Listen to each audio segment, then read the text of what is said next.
November 20 വിശുദ്ധ ഫിലോഗോണിയോസ്. 318 അന്ത്യോക്യയിൽ വിശുദ്ധ ഫിലോഗോണിയോസ് മെത്രാനായി നിയമിക്കപ്പെട്ടു.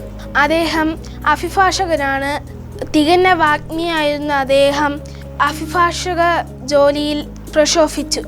പെരുമാറ്റ ശൈലിയിലും ജീവിത വിശുദ്ധിയിലും അദ്ദേഹം കൂടുതൽ പ്രസിദ്ധി നേടിക്കൊടുത്തു.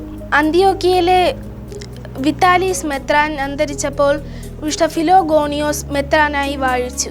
മാക്സിമിയൻ ദോത്യനും ലീസിനിയൂസും സഭയ്ക്കെതിരായി നടത്തിയ പ്രവർത്തനങ്ങളെ വിശുദ്ധ ഫിലോഗോണിയോസ് ചേർത്ത് നിന്ന് തൻ്റെ സഭാവാർത്തിയം 386 ഡിസംബർ 20 വിശുദ്ധ ഫിലോഗോണിയോസിൻ്റെ തിരുനാൾ ദിവസം വിശുദ്ധ ക്രിസോസ്റ്റോംസ് അദ്ദേഹത്തിൻ്റെ സുഹൃത്ത് ജീവിതത്തെക്കുറിച്ച് പ്രസംഗം പറഞ്ഞു.